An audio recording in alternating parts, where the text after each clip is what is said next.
are.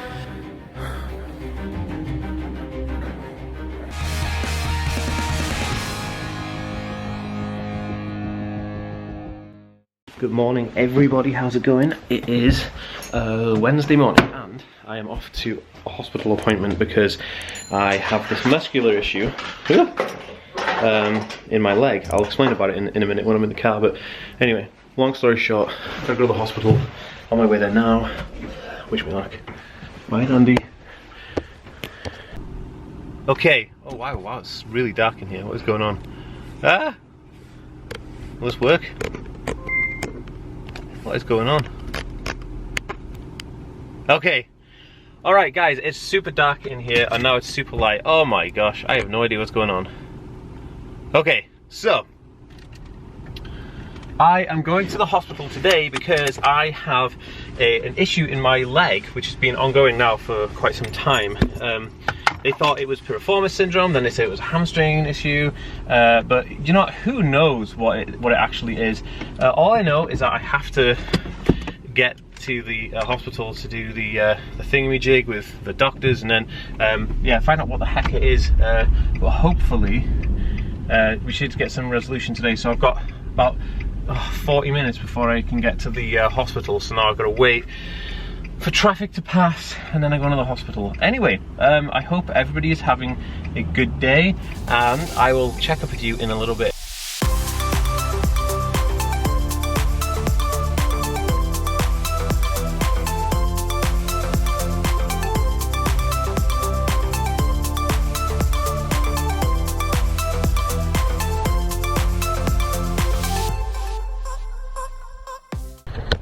Wow, goodness me, it's bright out here. Whoop. Okay, guys, I don't know if you can see me. Like, what is going on with this? Right, guys, it is like, I have 5 minutes to get to my appointment and I have to park in like an overflow car park. So now I have to hike my way to the hospital, which is like all the way over here. You know, the weird thing about hospital appointments, it kind of always makes me like nervous because being an autistic person in a world that's set up for neurotypical people, I always feel like, you know, hospitals aren't set up to accommodate people on the autism excuse me, people on the autism spectrum. Like, if you think about it, like, you know, a hospital being a place where people on the autism spectrum go to get treatment or go to get a diagnosis or whatever, even if, you know, even if you're undiagnosed and you go in there for a diagnosis process, the thing is, having a I don't know, an appointment in a hospital, you'd think that being a medical industry that they would have some kind of like knowledge of autism at least, but they don't. You know, 40% of all GPs, which is general practitioner doctors or physicians as the Americans call it, they don't know anything about autism, which is really crazy because, you know, these are the people you go to when you need help. You know, I went to my GP when, you know, I was getting assessed for autism and ADHD, and they didn't really know much. Like, it doesn't really fill you with confidence when they're the people you go to when you need issue solving. But saying that, I'm blessed that I was able to attend, you know, a hospital, and you know, a lot of people don't have that ability. Anyway, I'm waffling, but hospitals get me nervous. I don't know if you can tell, but I'm starting to talk a little bit of rubbish because I'm a bit nervous. So I'm just gonna have this this moment with you guys now before going to the actual hospital, and then I've got my letter here, so I've got to kind of report 5 minutes before going in. But the thing is, you can't get in any earlier, because if you go in any earlier, you're kind of breaking COVID rules or something. So I've got 2 minutes before I'm allowed actually into the building, and then there's 5 minutes before my appointment, which gives me 5 minutes to locate the actual area. But as you know, hospital is massive, this thing is huge, and they're extending it as well, so lots to do. But that's currently where I am today. This whole Mark Rober thing that I was talking about in the other video is kind of really, it's I don't know where I stand on it now, because like I'm totally against all the stuff, but then like I just, you know, the company Next for Autism put a statement out, and I'll put a picture of it here, saying like, oh, you know, we're not for eugenics, we're not really affiliated with those people and all that kind of stuff. But then it doesn't make much sense, because why would they actively fund it? And also the mission statement that said that they were for the company that I had an issue with, who was supporting or partnered with Next for Autism, which is the charity that they're raising money for. That company's mission statement said that they were trying to prevent autism spectrum disorders happening in people, and that got me all shooketh. They've taken that away from their website, which is really weird. I mean, that just sounds like they're backtracking, to be honest with you. Anyway, this is the main entrance to the hospital. I'm gonna go there now. I'll catch up with you guys in a little bit. Peace.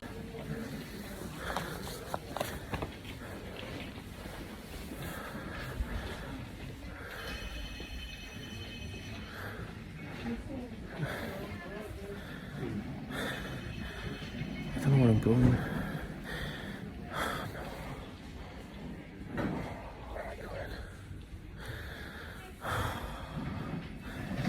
I don't know where I'm going. I'm gonna freak out. Whew, guys, I'm all done. Oh my god. Okay, so the clip you just saw of me walking aimlessly through the hospital, it kind of... I'm a bit exhausted, so what happened was I went into the main reception and they didn't know where I was supposed to be going. Oh, hold on guys, sorry, there's somebody passing me on this. So I get in there and I give them my letter, and they were like, oh, it's a clinic something or other, and I couldn't even hear the lady talk. Like there was like a perspex screen between us, and so I was like, okay, where am I going? She's like, oh, you're going to this place or that place, and I had no idea where I was going. Anyway, am I getting darker? Is this thing going darker? Or is it getting lighter and lighter? I can't tell. Oh, it's getting darker. It was getting darker. Okay, hold on. Okay, 29. Let's go 30. Okay, there you go. So she sent me to like the clinic number 7. Now I get to clinic number 7, I can't even find the sign of the clinic on the door. I'm walking around like a loser. All these people are telling me like, oh, this way, that way. I'm like, oh my god, and I start sweating, I'm panicking, I'm looking about, I've got my phone on me, and I'm like, oh my god. So I snapped a video of just that sheer panic of just trying to figure my way out. That was like an hour ago, so I'm more calmed down now, but I just had no idea where I was going. Like, this highlighted to me something major, that like hospitals are not autism friendly. Like, not in a million years are hospitals autism friendly. There's no way. And I'm on my own as well. Like, normally I'm with Nomi and she like helps me find out where I'm going and we figure it out, but I don't know, man. It's not good, not good. Anyway, look, it is what it is. I'm trying not to think about it because I don't want to get like worked up about it. But anyway, I'm trying to make sure that hospitals aren't, you know, the way they are now. I want to kind of drive this idea that we can just like change the way, the layouts of the stuff, like maybe a roadmap on the floor for autistic people where like there's certain stickers on the floor. So I don't know, there's something that would help, right? It needs doing anyway. But going back to the car now, going back to the house, gonna go home, get something to eat. I think it's, what time is it, like 9:30. So go back to the house, get something to eat, and then I'm gonna work this afternoon. Got a lot of stuff to do for some clients, and then yeah, it's gonna be a good day. I've got a meeting tonight with some people, some stuff I'm doing with some therapy that I'm doing, so it's kind of cool. Anyway, hope you all have a great day, and I'll speak to you in a little while. Look at this. This is the overflow of the overflow, and that's the overflow of the overflow car park, and that's the overflow car park. It's crazy, isn't it? Oh man, crazy times. Okay, so here's the thing.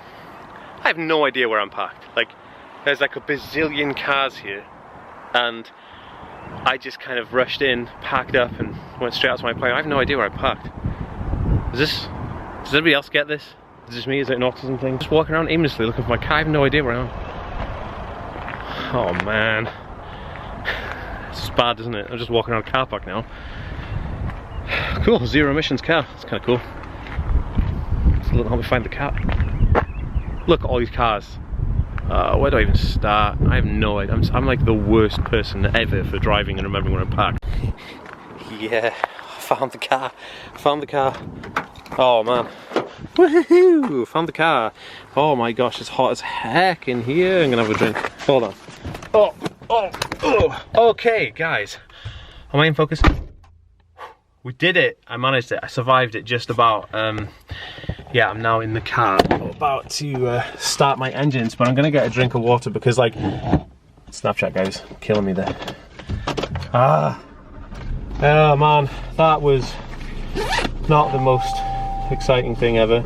Anyway, so I ended up having to have an x-ray on my hip, and then we did an x-ray on my hip, and then what else did we do? Yeah, we did x-ray on my hip, and then we're gonna have I've got to do some like exercises, but the good news is I'm allowed to run again. So, here's to running, here's to getting my life back together, and yeah, okay, right. I am gonna listen to an audiobook, I think, maybe, I don't know, let's find out. Alright, let's do it.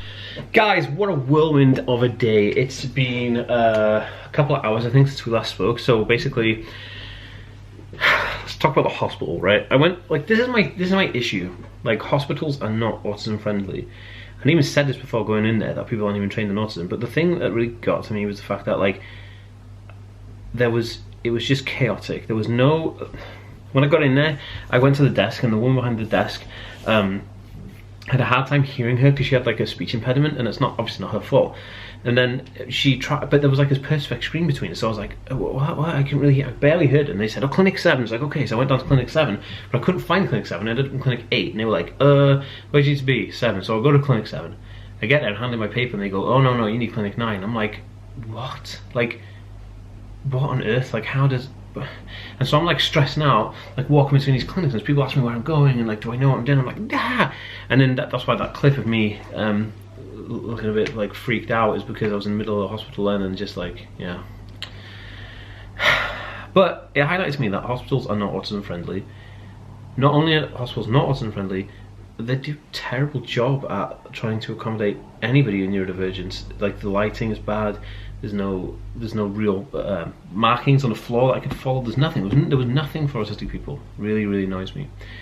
Anyway, from that, the good news is my doctor and the specialist I saw today said I was allowed to go running again. Hence why you'll now see this clip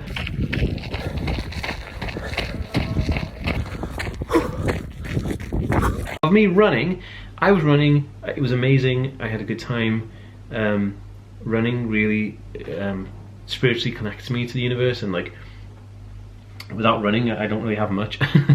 So it was nice to go out and run. I'm feeling good, feeling excellent actually, and yeah, just keep stretching and keep working out, doing what they say, and it's gonna be good. Alright, that being said, guys, thank you so much for joining me today. If you have anything to talk about in relation to hospitals and autism, please pop in a comment down below. I read every single comment, so it's never wasted. And please share this video if you think it can help somebody. I will see you in the next one, guys. Peace.